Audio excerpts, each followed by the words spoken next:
Good morning, everybody. I'm Paul Sterling, and today I'm going to be talking to you about the 3 secrets to keeping love alive, making love last, and creating breakthroughs in your relationship, and what's changing in the world of relationships.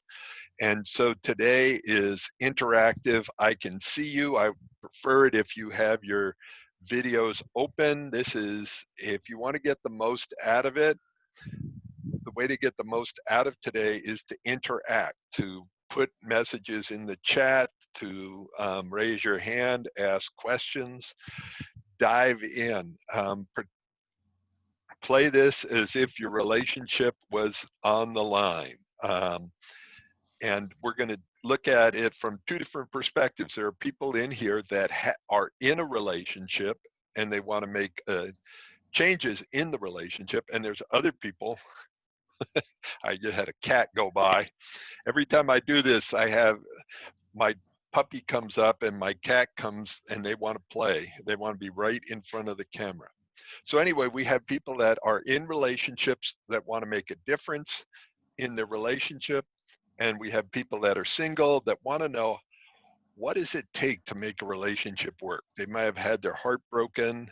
They might have had, I've had people that recently, uh, in the last 2 weeks, somebody called up and they have been married for 30 years, came home one day, house is cleaned out.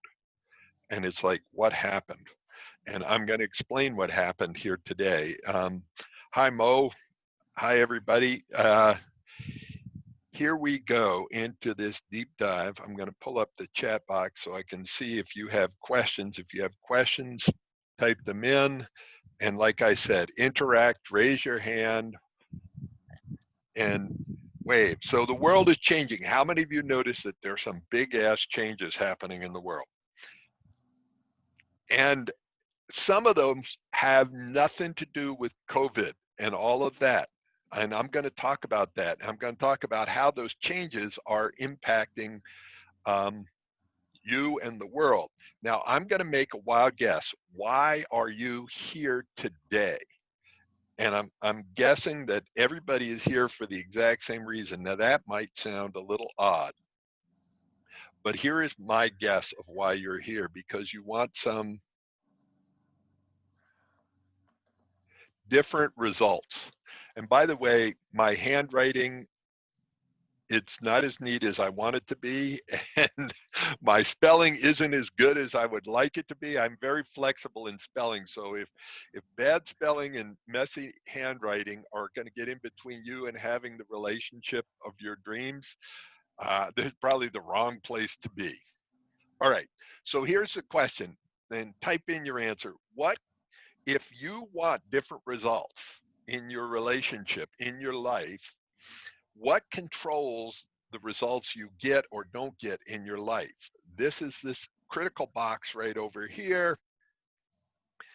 And I'm waiting to watch and see what are people typing in. What controls the results you get or don't get in your life? It is your actions, the actions you take or don't take. And so if the action control your results, what controls your action? And this one is a critical one that we don't talk about that much. But this one is, I'm going to make my pen just a little smaller.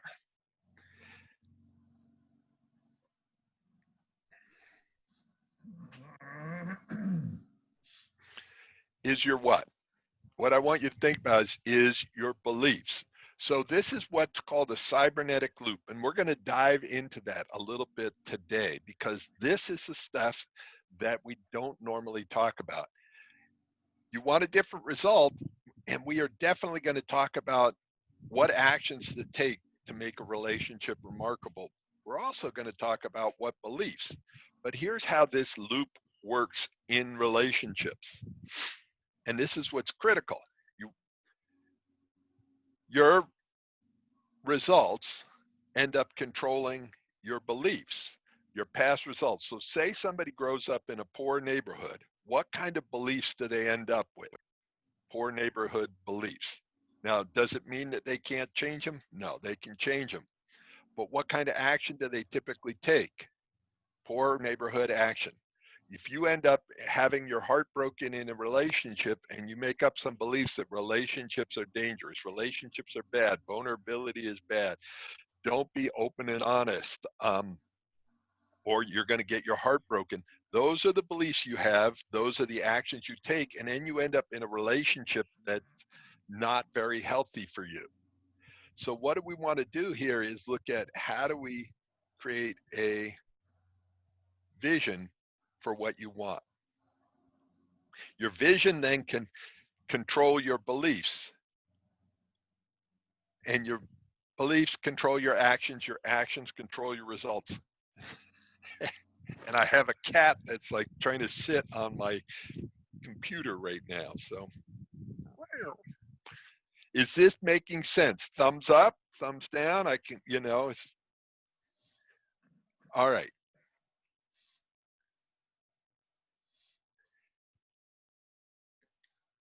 Just want to make sure I can see everybody there.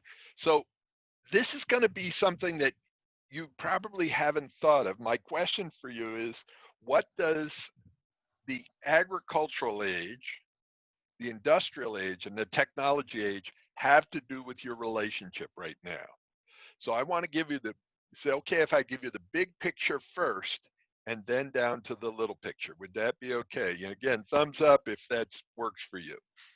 Okay, so what did the agriculture, and let me ask Radiance, who's a friend of mine, a fellow relationship coach, but hasn't been through this before, so she doesn't know what the answer is.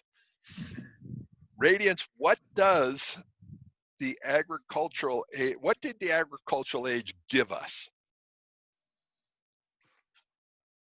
Okay, I feel like I need to go back to 6th grade here. Agricultural, industrial ages all gave us advancements in farming, like moving from, all right, this is way more technical than you were probably going to want. How about you just go with the answer? Okay, it's 2 things that it gave us. Actually, 3 things. Agricultural age gave us abundance. So where where everybody used to have their own garden, now one person could garden for many people. So it gave us abundance. The second thing it gave us is it gave us choice.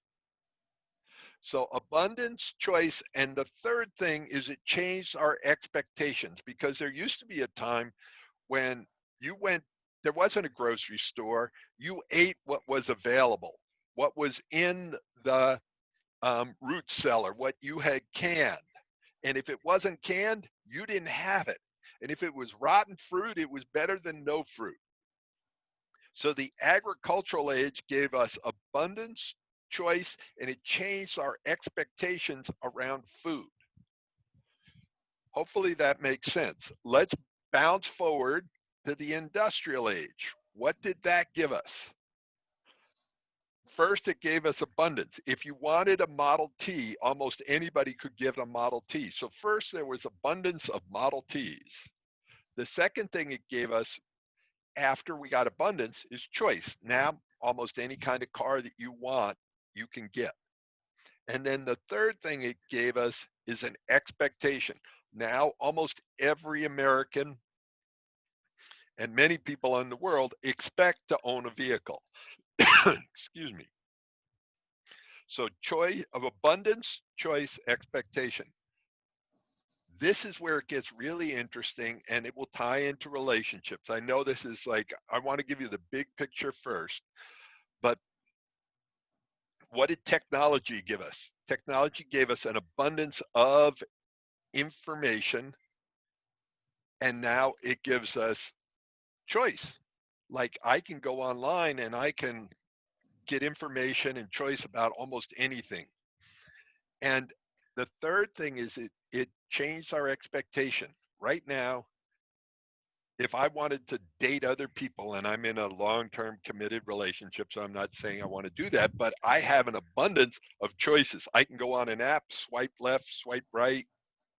We have a change in our expectation. There used to be a time when you were in a village and there might have been 3 eligible spouses. Like there might have been 3 guys that were available. The old guy, the drunk guy, and the abusive guy. And you're like, "Ugh, I don't really want any of them, but I'm going to take one of the 3. Does that make sense? And so what's happening right now is we've entered a world where everybody has choice. And I'm going to talk for a second about the feminine, because in the agricultural age and in the industrial age, what did we value? We valued strength. If you had strength, it equaled power. In the information age or the technology age, what do we value? We went from strength to smarts. In the industrial age, in the agricultural age, in the tribal ages, women sort of needed men. Do women need men now? Radiance, do you need men? Yeah, like, I don't know.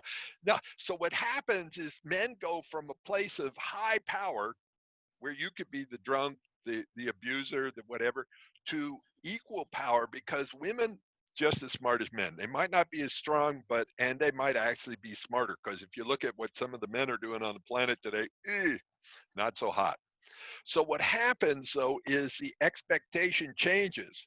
There used to be an expectation to make a relationship work, all you had to do was show up.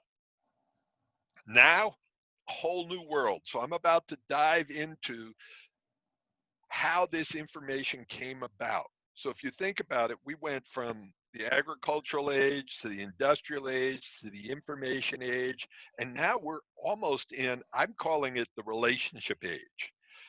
And hopefully this is making sense to you. In the old ages, there was some rules out there.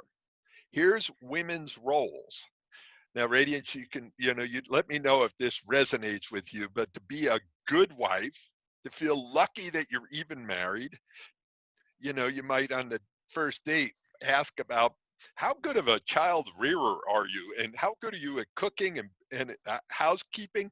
And I tell you right now, if you want a date to end really quickly, ask the woman how good she is at housekeeping and if she's going to do your laundry. So these are the old rules. They're no longer there. But I don't want to make it sound one-sided. For men, there was a bunch of rules that didn't work either, like get a job, a mind-sucking job, and spend 30 years doing it. And, come home, give your money, be a good Christian, be a good protector, be a whatever. So these old rules not working so well. So the question is, what are the new rules and new roles? So if this is making sense, thumbs up, thumbs down. So Radiance, any comments on what we've covered so far? Because I want to make sure I'm including. Yes, I really appreciate this. Actually, I think this is intriguing also because not living inside this country, when I was living over in the UK, one of the first questions that my husband's grandmother asked me was, um, how often are you going to iron for him? And what do you plan to, how do you plan to prepare his lunches for him? And I was like, lady, if this guy doesn't know those things, we're in big trouble, because that is not my job. So, Right. so yeah, just coming back from she was, raising children during World War II in Europe. So just a different mindset. Well, and see, the thing is, Radiance, that was not that long ago. That's like 2 generations ago or 1 generation ago. Right. That the It was only 100 years ago that women got the right to vote.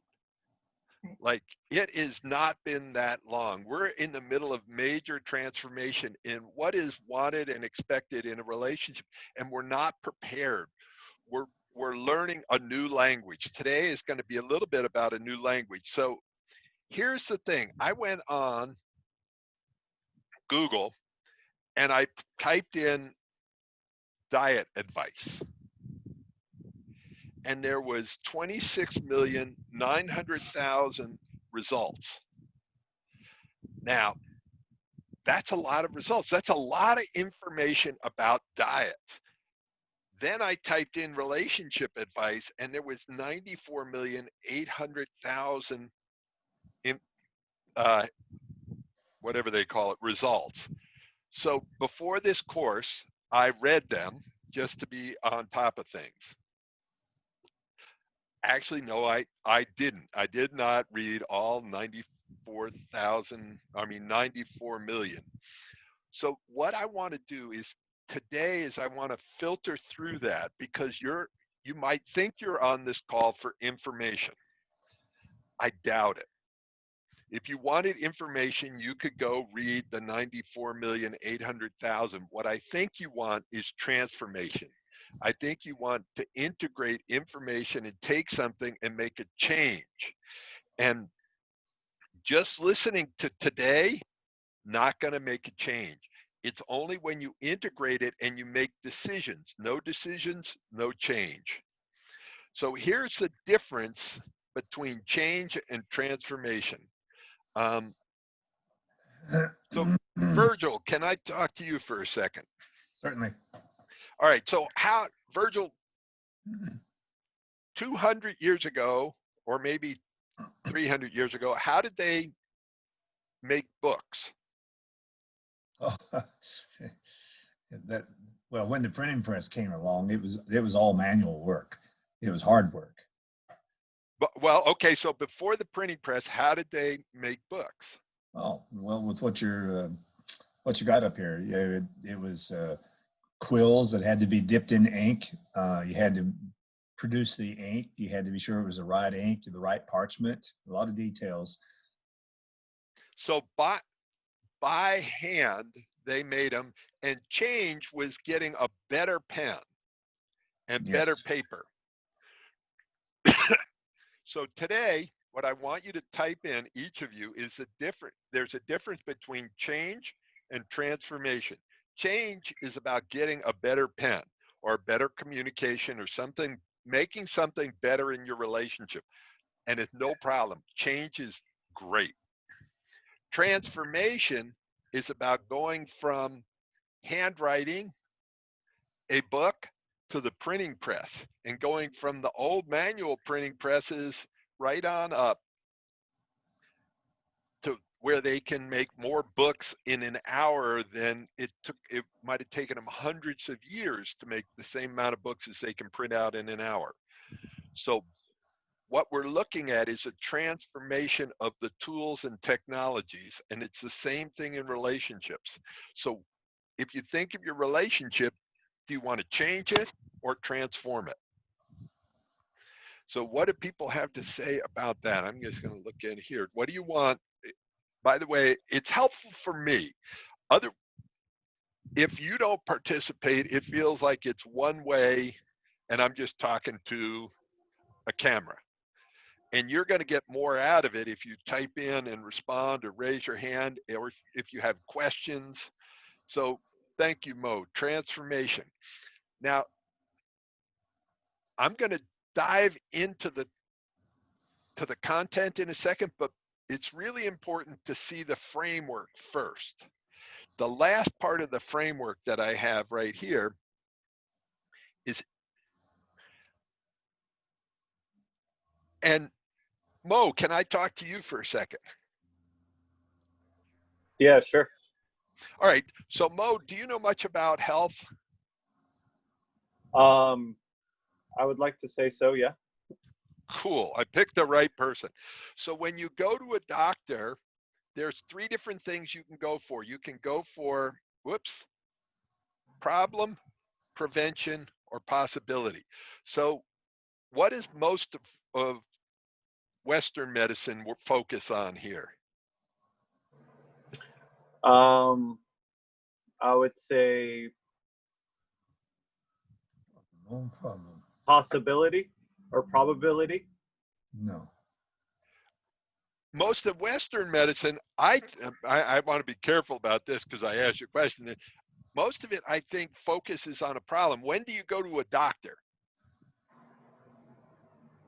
When you're not feeling well. Eastern medicine tends to focus on possibility. So I want to be gentle on that. But why are people here today? And Mo, you can tell me it's either problem, prevention, or possibility. So problem, there's something wrong in my relationship, or there's something wrong in the way that I am relating, and I want to solve the problem. The second thing is I can see our relationships on a decline, or I had my heart broken in the last relationship, and I don't want to do that again. So I'm trying to prevent a problem.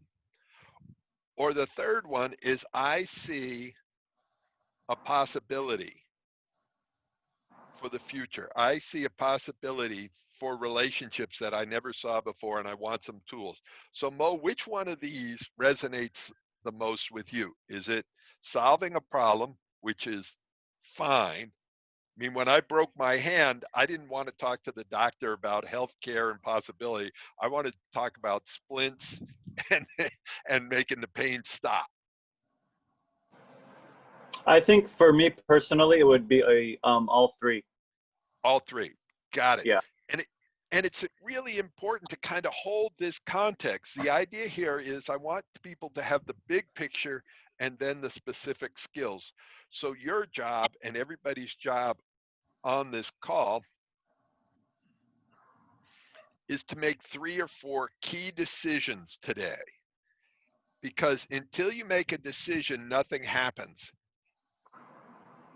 Like right now, a lot of people are at home and they're hoping that the government, somebody else takes care of whatever's going on the planet, and they're holding their breath and hoping that it goes away and that it goes back to the old way. And there's people in relationships that are hoping, they're holding their breath and hoping that things change or go back to the way they were. They're not being proactive. So what I want to do is, as we go through today, I want to ask you about making some decisions. And at the end of this, if I'm going to tell you about something that's coming up, if you want to dive deeper in this and you want to have help, I'm going to tell you about what it would take to really start mastering these skills. So hopefully this is all making sense. All right. A little bit about me and how I got to where I am today and why you may and may not want to listen to me. I definitely, I'm not for everybody. I am an ex-commercial fisherman. I am rough and tumble. Um, one of my friends, Scott Katamas, is another love coach. He's got different empathy skills than me. I am like, I come from my head. I am going to lay this shit out. I'm going to figure out how relationships work and don't work and what are the skills you need and help you get there. So here's how it all started. And this may even be where it started. This right here, that's my dad. That is Bob. That is Diana, my mom. And they loved each other. But they did not have the relationship skills I'm talking about. After 18 years, they got a painful divorce. Now, what is a painful divorce? A painful divorce is when you still love each other, but you don't have the tools to make it work.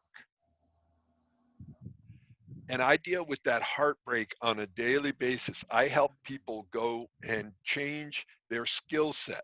Now, by the way, this is a boathouse in Maine on the coast. And I think that's probably where I was conceived. I was born in New York, but I was conceived, I believe, in Maine. This is me, totally adorable, irresistible. And I had about the same amount of hair as I have now. This was my older brother, Kevin. Now, why is that important? It's like growing up, I did not learn about relationship skills. My dad's communication skill, he was Irish, alcoholic, recovering Catholic, and what he said about vulnerability, he said the best defense is a strong offense. So the two things I remember him saying a lot was that, and and I watched growing up, if my mom was vulnerable, my dad would attack. And it's like I related more at some levels to my mother than my dad as far as vulnerability and talking about emotions and having emotions, but it wasn't safe. It was not safe growing up to have those feelings. So I leaned towards my dad. And here's what leaning towards my dad looked like. At age 17, I left home and headed for Alaska. I became a commercial fisherman. That is me when I had hair. This is the boat my partner and I got at age 21. We brought it from Florida to Alaska. I spent the next 18 years trying to prove how rough and tumble I was. So that kind of gives you an idea. I did not start out to be a relationship coach. And here's where the journey shifted. And I want to tell you a little bit about them just so that you understand where I'm coming from. The first person that kind of helped me, this is Robert Kiyosaki. Robert, and that's me, believe it or not. That's a younger me. And what happened, Robert is the author of Rich Dad, Poor Dad, and he came to Alaska. And what happened is he started teaching me. He taught a course called Money and You. And then for some reason, we hit it off a little bit. He drove 225 miles from Anchorage to Homer, Alaska to come visit me and see my boat and all that. But what Robert did is he opened my mind to the idea of change and that I could shape my destiny. He also introduced me to this guy here, or he introduced me to the work of, anybody recognize him? That is Tony Robbins. That's a younger version of Tony Robbins. That's me when for a while, I worked for Tony. Tony was my boss. And I can think of my life before Tony and after Tony. And that's what I want. I want you to be able to think about relationships before you had this little time together and after it. The next person who made a huge change, this is Marshall Rosenberg, the creator of nonviolent communication. And a lot of what I teach today, I taught a program in prison for 8.5 years. I would go in and I was a volunteer and I go in once a month from minimum to maximum security. And a lot of what I taught was a combination of what I learned from Tony, from Marshall Rosenberg, and this third person, Byron Katie. So that's pretty much my history. We're going to dive into the content now. My book, Argue Less, Love More. If you haven't read it yet, I highly recommend it. If you hang out to the end and ask me about it, I will tell you how to get a copy for free. It became an Amazon bestseller, and my publisher told me I should say this. Became #1 in the area of counseling, couples and family therapy, marriage, healthy relationships, and dysfunctional relationships. I didn't know that there was even a category for dysfunctional relationships. So here we go. Oh yeah. I have one video that's got, I checked yesterday, 5.8 million views. Whew. Technology. So how's everybody doing out there? I know that was a lot of information. I wanted to give you the big picture and how I got here. And the last part about why I'm different in this is I spent years, there's somebody I don't have on that list, a guy named Marshall Thurber, and he studied with Dr. Deming.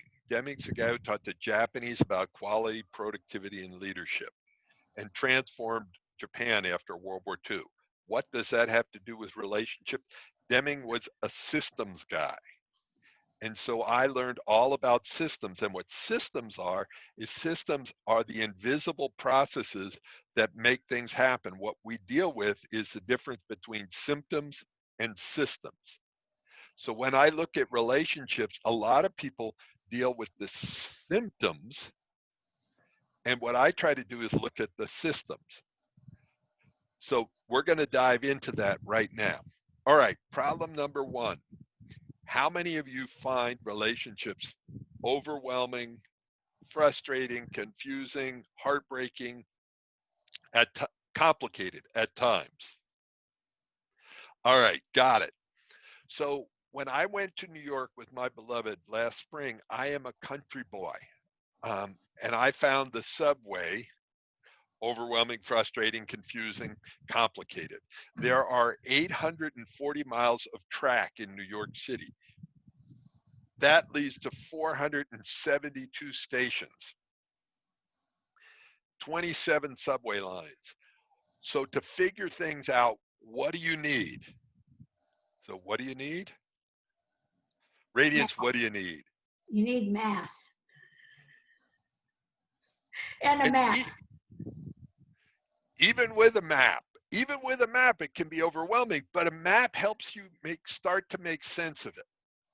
So what today I'm going to do, you see right behind me, this is a map of relationships. And my job today is to try to make something that is more complex than we want to have it, simplify it so that you can walk away and go, oh, I know what those three core things are. Would that be a good use of your time? So you can walk away and go, I know where I need to focus.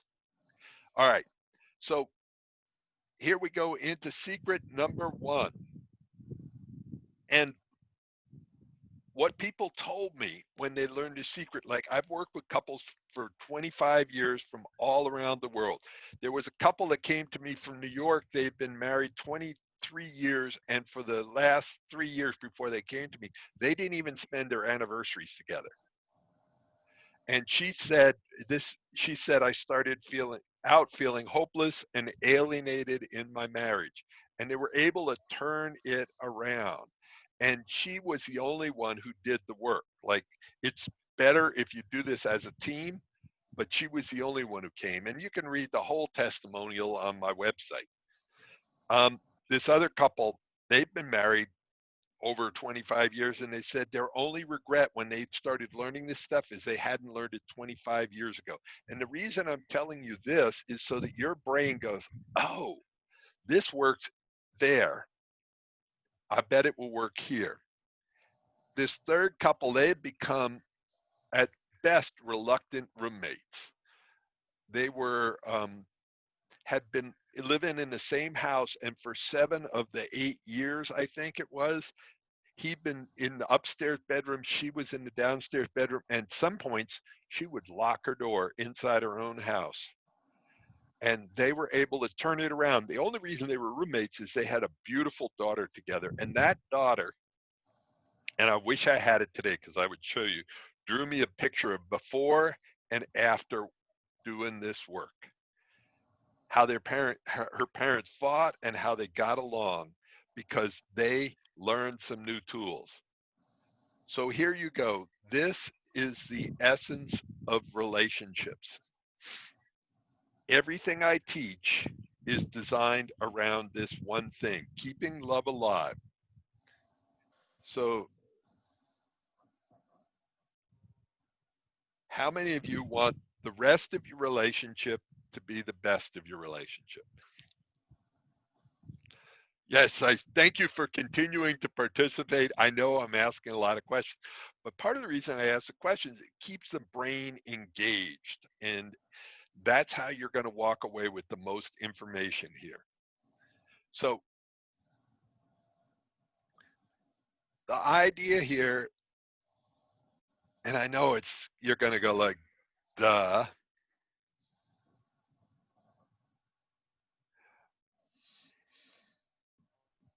To make relationships get better and better, there is one core, Everything else fits around it. If you stay in a state of gratitude, an attitude of gratitude, and appreciate each other on a regular basis, your relationship continues to get better and better and better. And to do that, it's a conscious exercise, though. It's not something like going to the gym, it's an exercise. It takes going daily and make it, this is where you make it easy to win and hard to, whoops, lose. And it's obvious, but not simple. So if you want to get in great shape, Radiance, what are the, I guess going to bounce in there. What are the 3 things you need to do to get in shape? Know the parts of yourself that you have to get in shape, and then be willing to do it every day and commit to it. Yeah. And I'm going to offer like eat better, eat less, exercise more. So that all ties in with what you were saying. So it's like, is getting in shape simple? I actually, so I'm gonna challenge you on that. I think it's simple. I don't think it's easy. Okay. I would agree with that.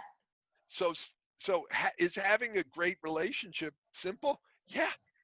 3 things: make it easy to win, hard to lose, stay in a state of gratitude. Is it easy? No, no, no, no. Otherwise, if staying in shape was easy, America would be in shape. Is America in shape? No, we're obese. We're having epidemics of obesity. Now, are some people in shape? Absolutely, because they eat better, they eat less, and they exercise daily. I exercise almost daily. Either I go for a walk or my addiction is mountain biking. Bless you. I have All a, right. I have a, I have a question, Paul. Yeah. Okay, can you give the example, like this win-lose gratitude piece?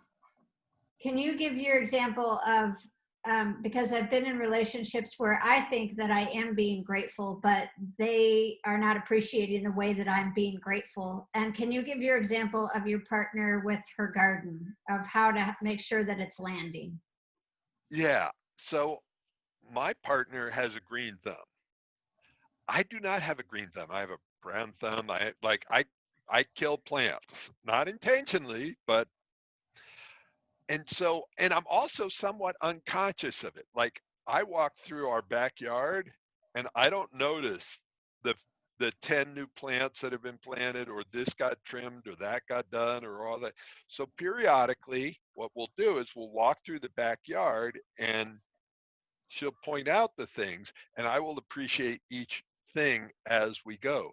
So I stay grateful for the gifts that she brings to us. She also does more of the cooking than I do. And I'm lucky. I'm like, her family owns a restaurant. She's an incredible cook. I suck at cooking. I am normally a pretty good dishwasher. And I want appreciation for washing and cleaning up in the kitchen, and she wants appreciation for cooking. It's not an expectation. It's not a role. It's not like this is the feminine role, this is the masculine role. It's like this is a conversation. And that's what's happening in relationships now. Relationships are becoming a conversation about who's going to do what and meeting what needs. So if you want to go and take a great relationship and make it miserable, what you do is you go from, oh, whoops, here to here. And so what it would be the thing, rather than staying in a state of gratitude, you take each other for granted, and it becomes easy to lose, hard to win. That makes sense? So everything that you're learning, either from me or from someone else, is covered in here. It's how do you stay in a state of gratitude, and how do you avoid taking each other for granted so that you don't end up here. And Radiance, do you know what the PONR stands for? Does anybody know what that stands for? I don't. What does it stand for? Point of no return. And Point of return. Go ahead. what happens in relationships, people end up at the point of no return. It's like, so this is the map. Are you ready for the map? And then what I want to do is I want to hear from people as soon as I'm done with the map. It's like, what's making the most sense to you? What are you getting from this time together? So there are 5 different zones that you can be in and move through. Like down here, this one is crisis. The next one up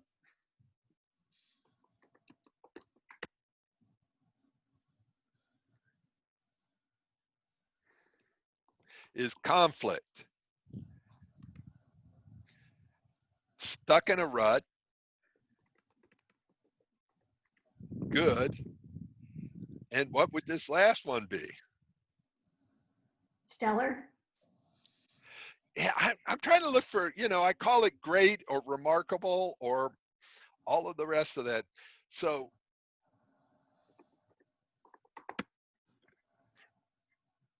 Radiance, I don't know if you've heard about this, but the divorce rate is 55%. So this is a question. This is like a really important question for people if you want to make your relationship bulletproof. So my headset did something weird. Can you still hear me? I can hear you. Okay. All right. So 55%, and it's actually above that, but I want to ask you a question. If you think about it, does that 55% impact all 5 of these zones the same way? So in other words, the question is, do you think 55% of the people who are having a great relationship are getting divorced? I would say that people, even in great relationships, are lacking skills and can lead to divorce if they're not practicing, even in the good and towards the great categories. Right. That's true. And here's my hypothesis here. I do not have evidence to prove it, except for that I have never had anybody come to me and say, Paul, our relationship is remarkable. We have great sex. We have great communication. Our needs are getting met. We resolve conflicts. Our wounds are getting healed. We know how to deal with differences. We trust each other. We're dealing with all of the 3 different shades of intimacy. We're going to get a divorce. It's like, doesn't happen. So maybe this hits 5%. This is probably closer to 80%. So if you want to bulletproof your relationship, what you learn is how to move from here over to here. Somewhere out here is the line of the point of no return. Here is where you put in the extra. Come here. I missed you. I apologize. So here we go. Is that making sense? How many of you have ever been in crisis, conflict, stuck? How many of you have been down below there? Like, I know all of these zones because I have been in these different zones. And I have been good. And the thing is, great does not happen by accident. A great concert, a great artist, a great musician, a great attorney, a great doctor. Greatness does not happen by accident. A great relationship doesn't happen by accident. They put in the time and effort. They do the extra. All right. Hey, Paul. Yes. I wanted to add a piece there. When my husband and I first went to go get counseling locally, we filled out some paperwork, and the counselor was saying, I'd say that your relationship is at about an 85%. Would you think that's accurate? And I was like, yes. And he was like, so why exactly are you coming to go get counseling? Like, you have a better relationship than I have. And how often people just kind of go for, I've done enough, I don't need to do any more, instead of in long-term relationships, how to move beyond towards a thriving and towards a great relationship. And so even the counselors oftentimes are settled at good. You know, as long as you can get people to good, you're good. As long as you're not fighting, not in conflict, not, you know, like all of the knots versus this. Remember, I started this with problem, prevention, possibility. See, over here, they're in the world of prevention. Over here, they're in the world of problem. And over here, they're in the world of possibility. What's possible? So here are the tools that you need to change the world of possibility. What I'm trying to do here, is we get stuck in habits, patterns, and beliefs, and I'm not trying to transform your relationship in one call. What I'm trying to do is open it up so that you can see the world of possibility. And I want to simplify, I want to take this complex thing that's right behind me, so you see that, and simplify it into 3 core things. So the first of these 3 things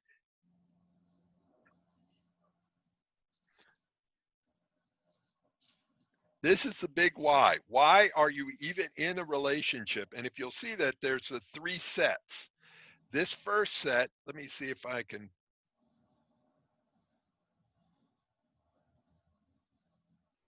Is your what? Can you read that, Radiance? Yes, your heart. So it's your heart set. Like, why are you in a relationship? And your heart set, if you're in a long-term committed relationship, there tends to be 3 roles that your partner makes up. They're your friend, they're your partner, they're your lover. Your friend, and the friend is someone you trust, someone you can talk to, someone that accepts you. Is this making sense here? The partner, it's someone has your back, because in life, if you're living together, if you're in a long-term committed relationship, you are doing the business of life. You are in a business together. You have groceries and bills and a house, and you may have kids, and you're managing. It's the business of life. Does it feel like you're on a team, or does it feel like it's everybody for themselves? Does it feel like someone has your back? Does it feel like you have a partner? And the thing that you can do, if you get coaching, if you get counseling, if you get therapy, you can take this model I'm about to show you and walk into your therapist, and I guarantee you they haven't seen this model, because unless they've been to one of my courses, I created this.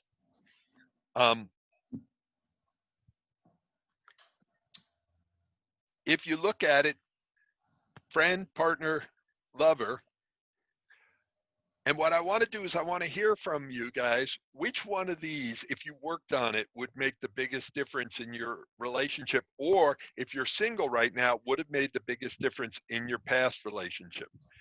Was it friend, partner, lover? And by the way, lover, you know, intimacy, romance, passion. Partner is feel like a team, they have your back, you have goals, games, and goodies.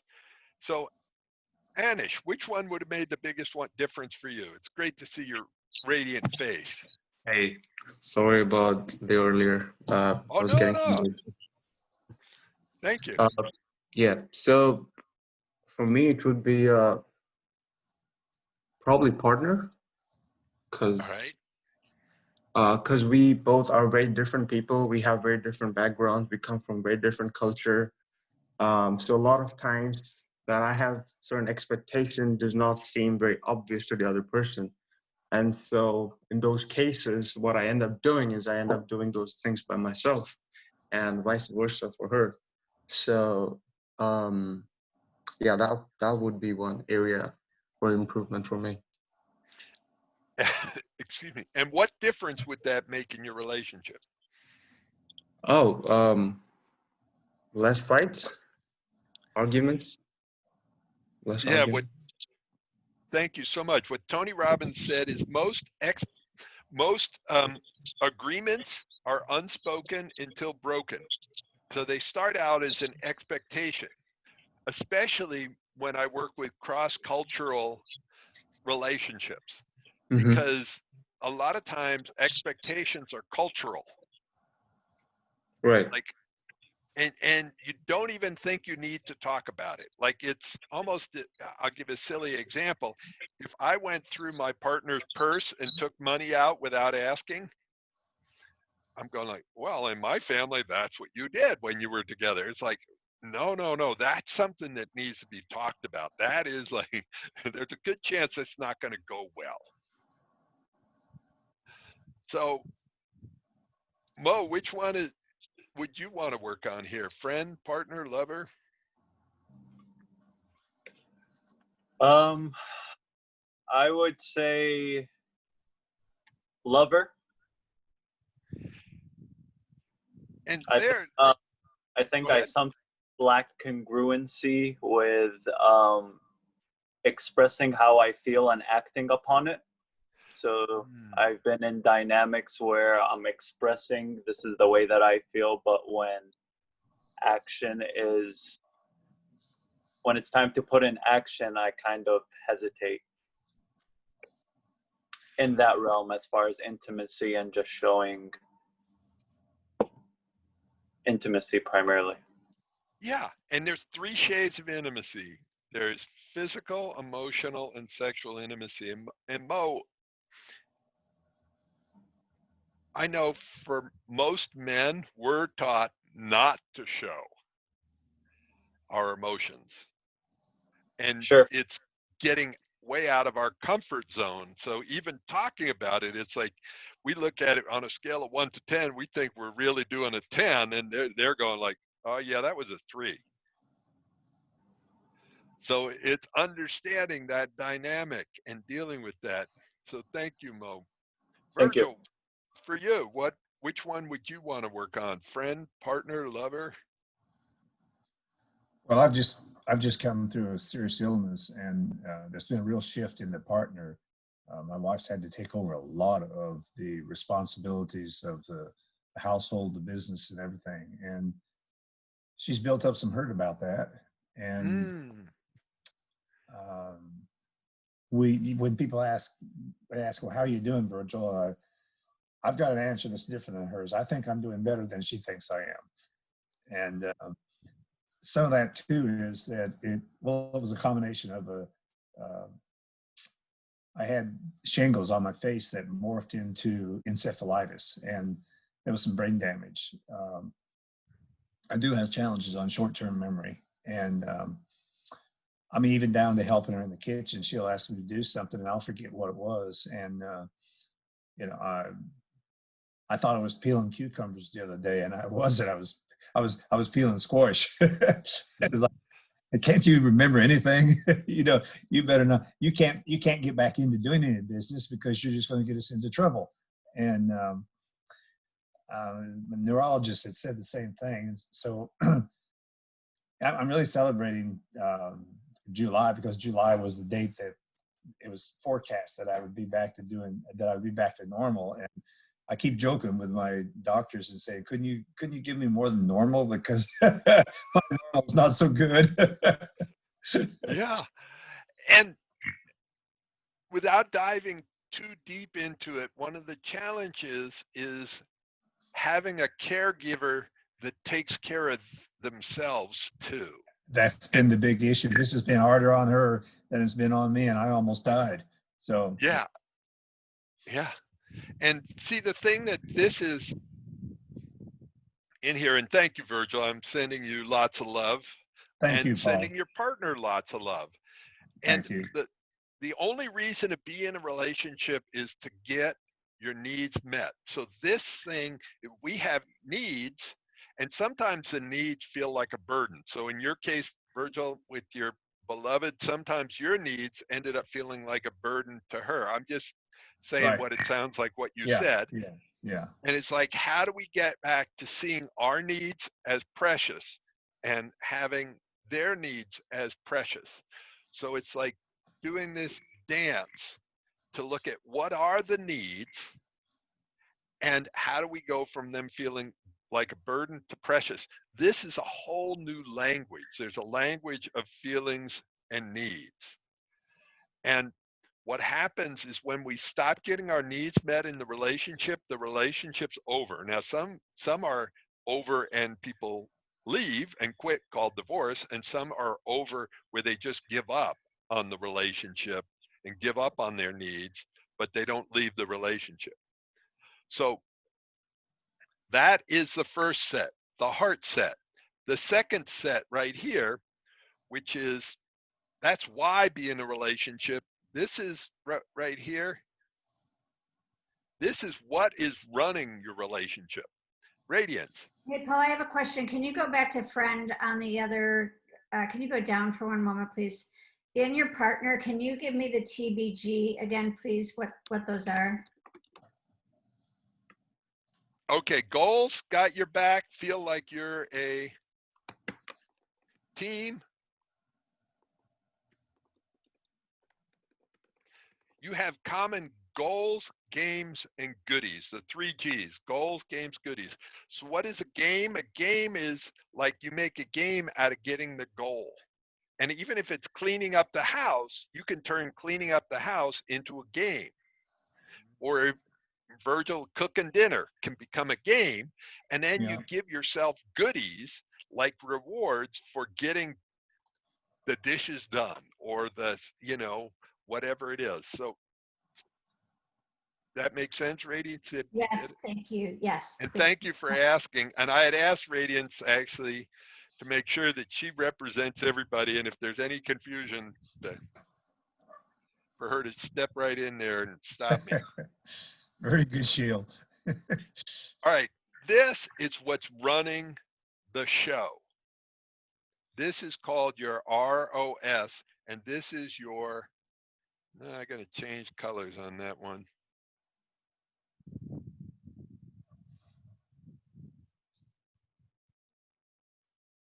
This is your mindset or headset, and it's a mix of your habits, patterns, and beliefs.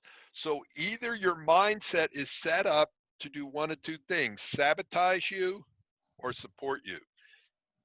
And just so that you know, the default position for your mind is which of those two, support or sabotage your relationship? Sabotage. It's just to keep you protected. Yeah, because in a relationship, you're vulnerable. And the more vulnerable you are, the harder you are to protect.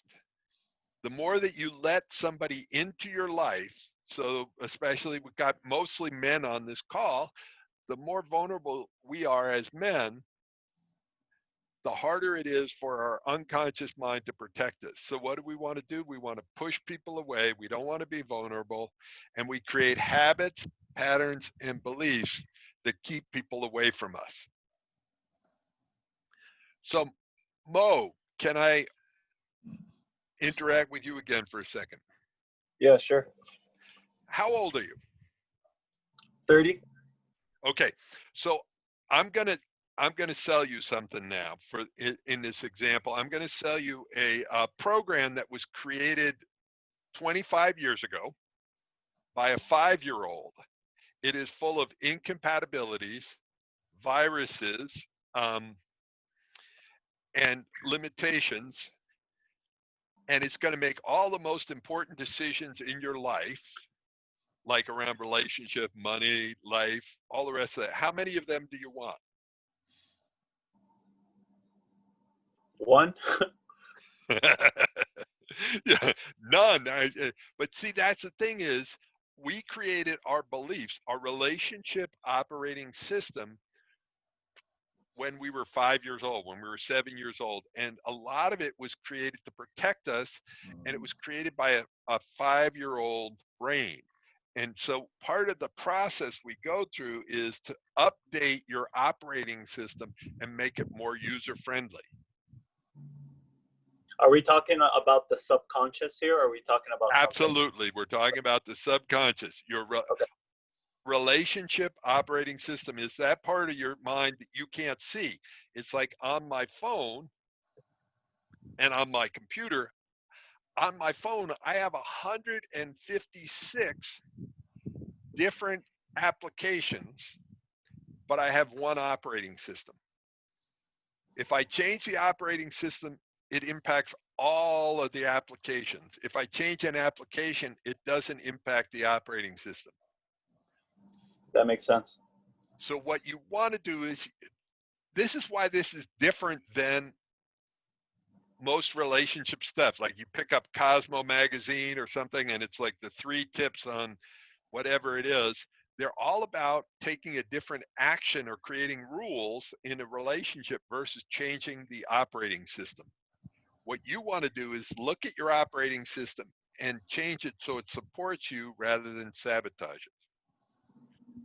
That makes sense? Yes, it does. I agree with you as well. Thank you, Mo. How'd I do, Radiance? Did we pass the Radiance test? All right. So here's number 3. This is how we do it. So it is your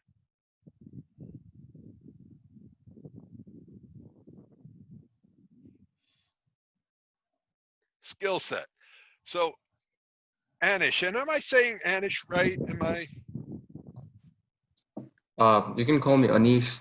Anish. Anish, Yeah. sorry. That's fine. It's okay.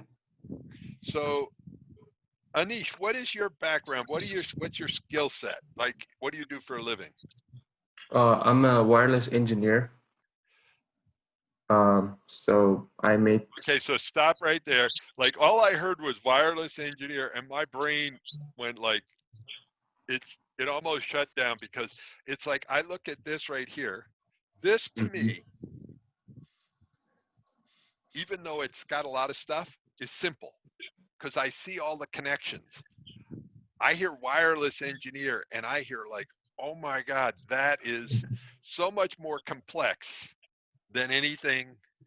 Well, to be honest, what you're teaching and what you're sharing is very, very familiar to me because all the concepts that you're sharing about, patterns and possibilities and relationships and communication, there's lots of theories that we studied in college just from a wireless point of view. And I don't think that's that different, seriously. So how long did you have to study to be a wireless engineer? How many years? Just engineering, I studied 4 years of engineering and 2 years of master's, so 6. Yeah. So 6 years, and that just got you into the industry. And then Right. have you continued to learn and grow once you started the job? Every day, every single All day. right. Mhm. So here's my question. How many years of schooling do you have in relationships?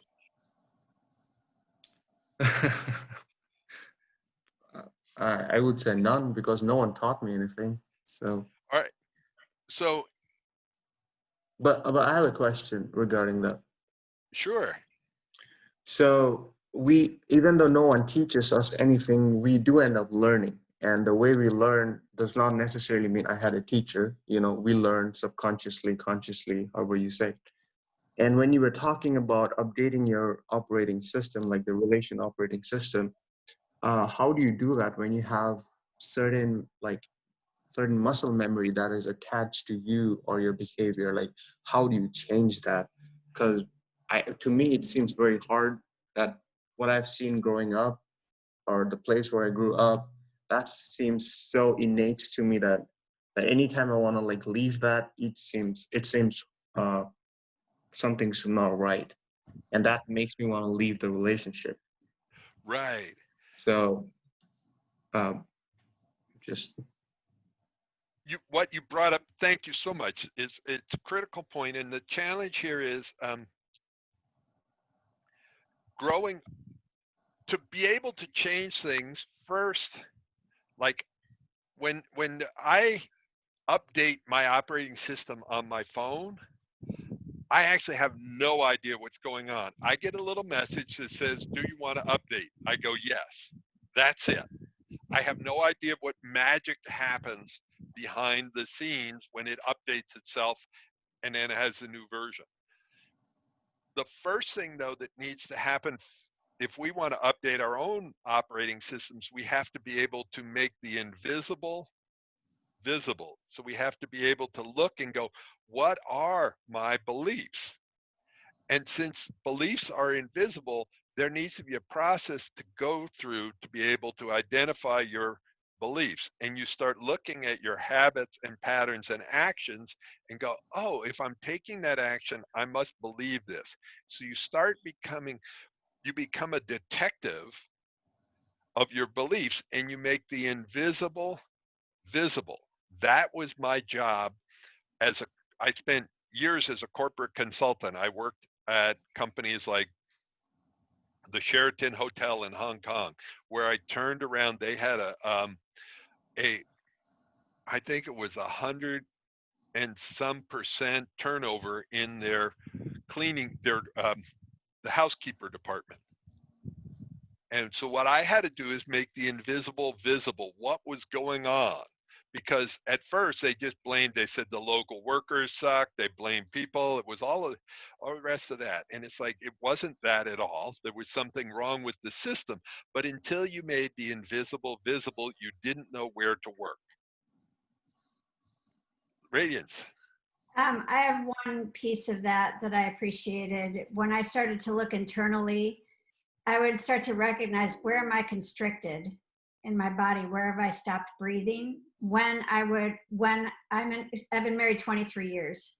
So when I would be in conflict with my partner, the first thing that I would recognize is, where am I constricting in my body? That's the first piece. The second piece, because it's trying to help me get to, as a detective, it's trying to help me recognize, either I didn't speak here, or I don't have a boundary here, or somehow we're not on the same team here.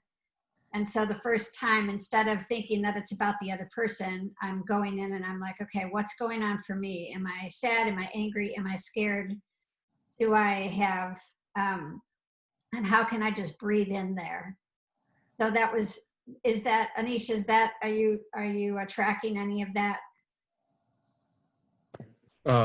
Yeah, that you made a good point. I think for me, the factor is, it's not about, I think it's about more leaving something that is mine and completely letting it go feels very unnatural to me, which I again understand. It's because of, like, over time you learn something and you accumulate that stuff and that becomes yours, which does not necessarily mean that was yours to begin with.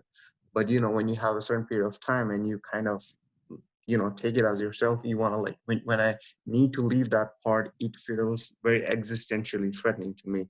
And that's when everything falls, like, that's when we hit from everything's okay to crisis level. So there's nothing in between. Like, either it's 99% all good, but the 1% that's bad, it often tends to go towards crisis. And So, that's when yeah. so thank you. What you've uncovered is some beliefs. So can I ask you a question? Sure. Are you your car? No. So you have your car, but you're not your car. Now, there are people in different cultures that would answer that very differently. If you touch their car, they would think that they're being touched and they would come mess up your face. Right. So the idea here is, if we think we are our beliefs, we become very attached to our beliefs. I would rather fight than switch. I am my beliefs. No, you're not. You're not your car. You're not your beliefs. You got some beliefs. And what you can do is you can decide, it's me and my beliefs against my partner. My partner's not gonna change me. They're not gonna push me away. Or it's you and your partner challenging the limiting beliefs that you both have. Because if you're alive, if you're breathing, you've got some limiting beliefs. So that's a part. That's why this was the first slide I showed. We need to look at what are the beliefs, what are the actions, what's your vision. So, all right, let me bounce back to where we were. And part of what I'm trying to do is I'm trying to give this group of people 25 years of the best information that I have in an hour and a half. Now, whether you go and do anything with it or not, I have no idea. I'm going to tell you how. If you want to work with me or work with somebody like Radiance, I'll tell you how to do it. Here are the three, well, here's what the three things your tools need to do. So this is the skill set. We're on skills right now. There are many different skills you can gather. I'm going to tell you about 7 in a second, and then we're going to end this. But what the skills need to do is 3 different things. They need to help you clear up the past so you become more available. And I'll give you some specific skills to be able to do that. How to connect and be present with each other.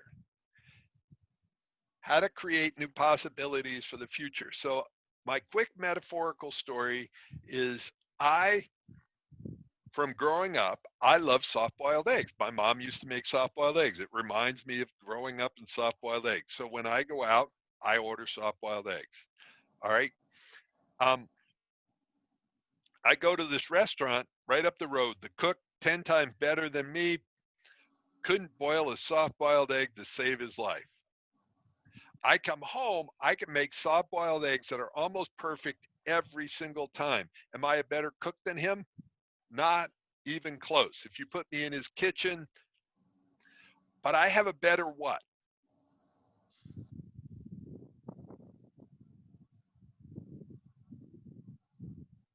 I have a better method for doing soft-boiled eggs than he does that produces a desirable, predictable result. What is it? I have this little egg timer that goes in the water when I put the eggs in, and it changes colors.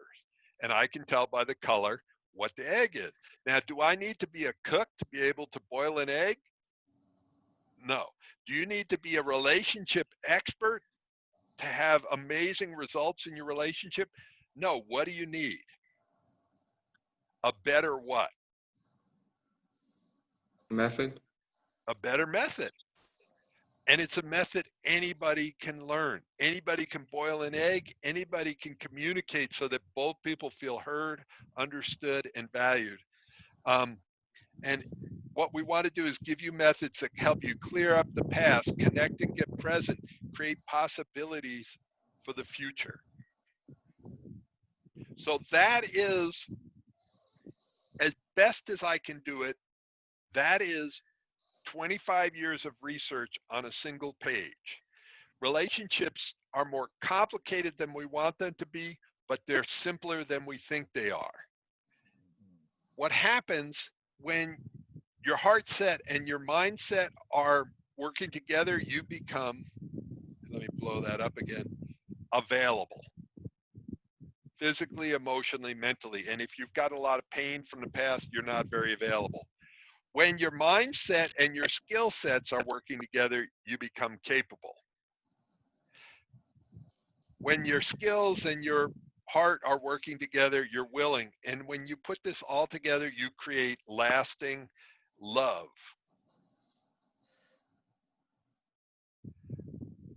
So Radiance, what do you think of that? I like it. It's really good. I appreciate that. That's 25 years worth of experimentation and getting to the place of lasting love. Thanks, Paul. That was fun. I don't know if you know who Buckminster Fuller was. Buckminster Fuller created the geodesic dome. He was a great humanitarian, brilliant man, and he called himself Guinea Pig A. Like he thought of himself as the guinea pig in the experiment of life. And I am guinea pig A in the world of relationships. So my job, though, is to help people make it easy to win, to take these complex things and deal with it. And here's the decision point. Do you take what I just covered? And now, by the way, we just got through secret number 1. I had 3 secrets. I wanted to cover a lot more, but we took a deep dive because I wanted you to walk away. I don't know if I'll ever see you again. I hope I do. I hope that something woke up in you. I hope that you want to come August 15th and spend a whole day diving deep in this. But here's the decision point for you. Based on this right here, are you going to go back? Are you going to look at that and go, that's nice information, and then delete?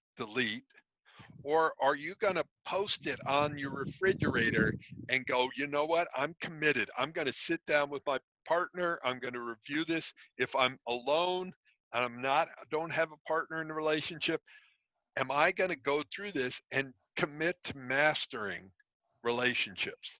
So you can be proactive or no active. So just type in, which one do you want to be? Do you want to be proactive or no active? And either one are okay.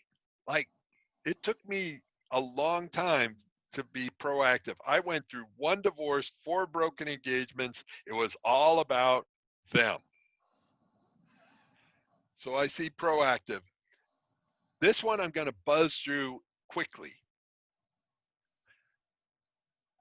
What I want to ask you is, what percentage of your success in relationships is skill and what percentage is luck?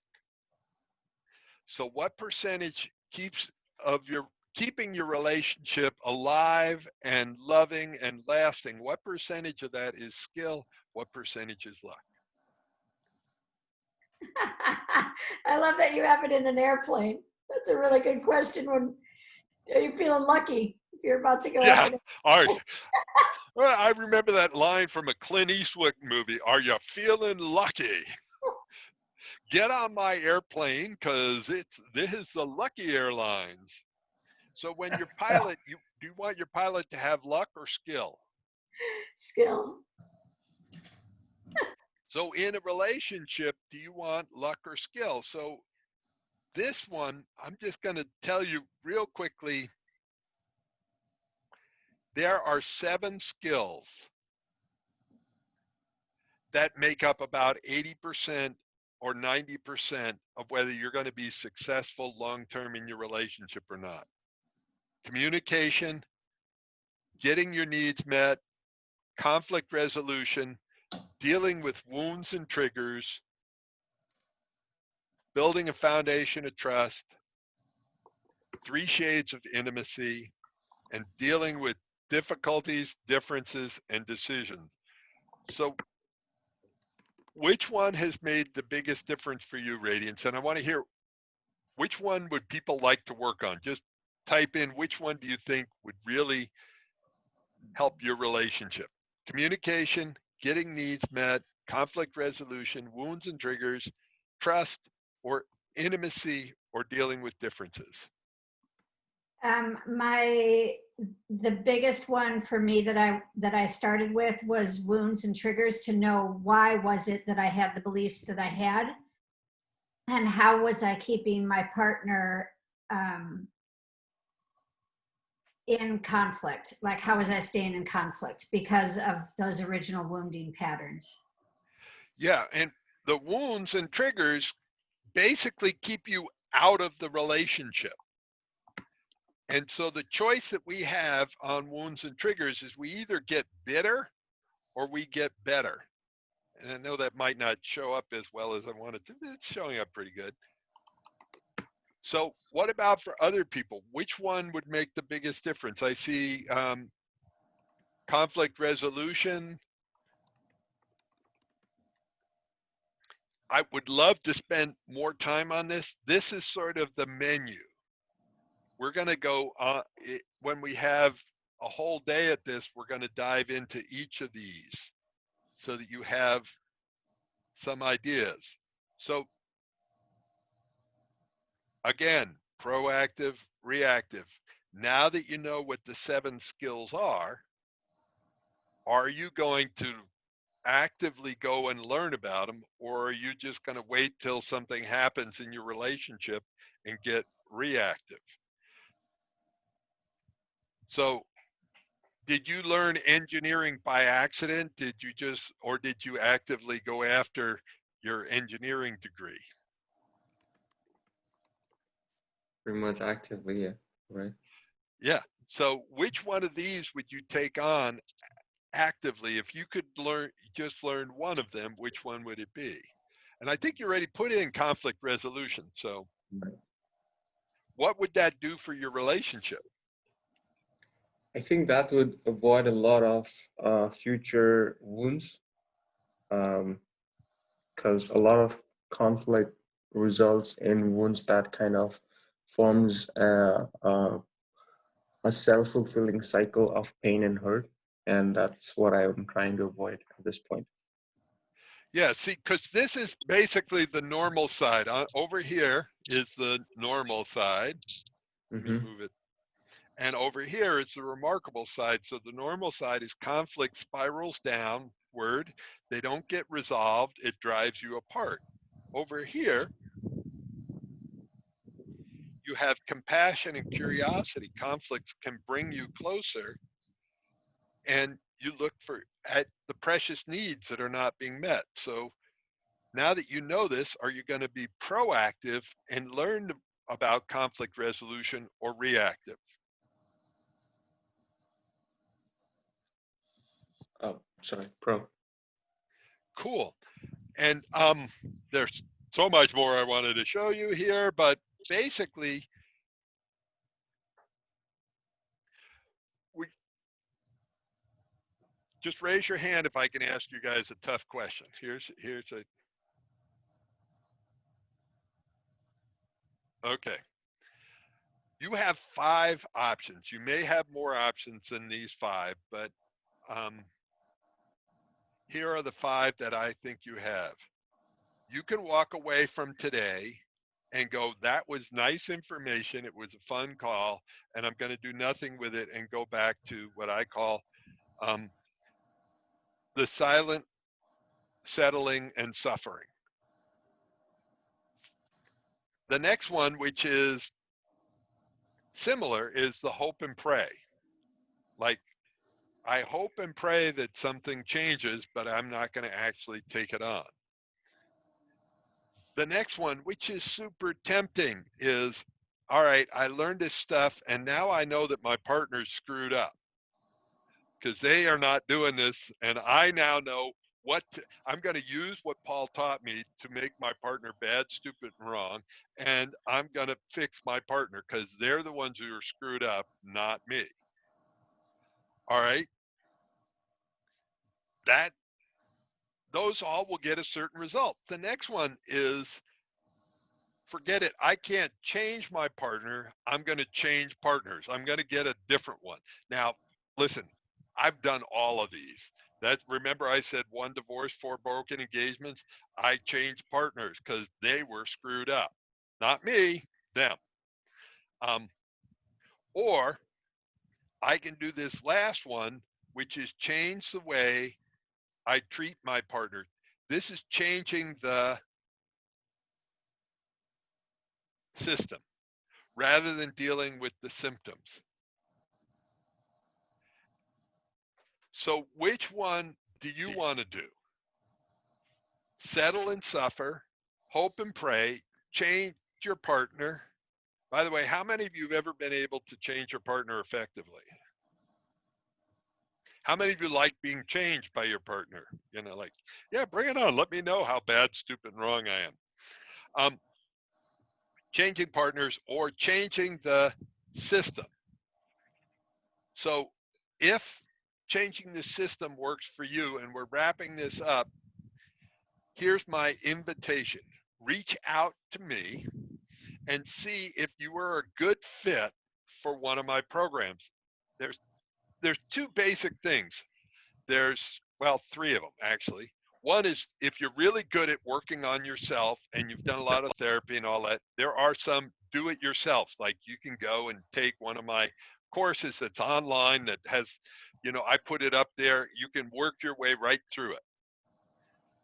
Number two, that's where you do it yourself. Number two is where I do it with you. The course on the 15th coming up is where we do it together. You learn those 7 skills. We're going to practice them. You get a study buddy. That's where you're committed to making a breakthrough and somebody else is working with you. Not always your own partner, because sometimes your own partner is not the perfect person to learn with because they trigger the shit out of you. So, but I want to make sure if you're going to join our program that you fit in, that you're going to bring something to it, not just take from it. That if you get in a practice with your group, that you're committed to other people having breakthroughs in their relationship. So what we'll do is we'll talk about it and figure out whether or not that would be a good fit. And the third level, if you're in crisis or if you're really private and don't want to help other people, then it's personal private work that we'll do, one-on-one. So you can get a hold of me at arguelesslovemore.com/talk. arguelesslovemore.com/talk. When you go there, it will open my Facebook Messenger. You'll get an automatic message response, and then I will pick it up at some point and we can talk. So let's do this together. Let's move from crisis to creating something great. And set yourself up to win in relationships so that you have the tips, the tools, the techniques to transform it. That's it. What I'd like to do is ask each of you, what made the biggest difference for you today in everything that I've covered? What stood out to you? Who'd like to start? Mo, would you? Yeah, sure. The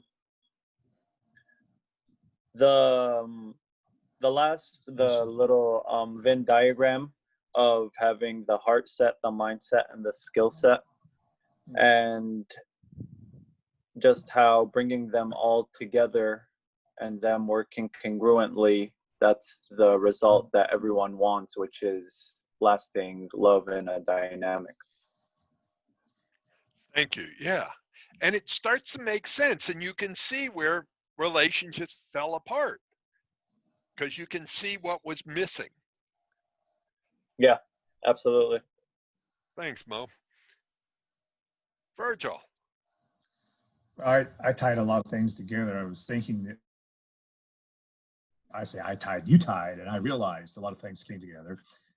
I was a great student in the 70s and 80s of transactional analysis. I've studied with Tony Robbins, and the things that you've pulled together here in a systems approach, I particularly liked the metaphor, if you please, of the 5-year-old and the offer that you made to sell an app that a 5-year-old made about the system. It's not about the app. You can put all kinds of skills into an old system and you'll still be operating off of the old hardware. And that's really, call it script, call it core beliefs, whatever label you want to put to it.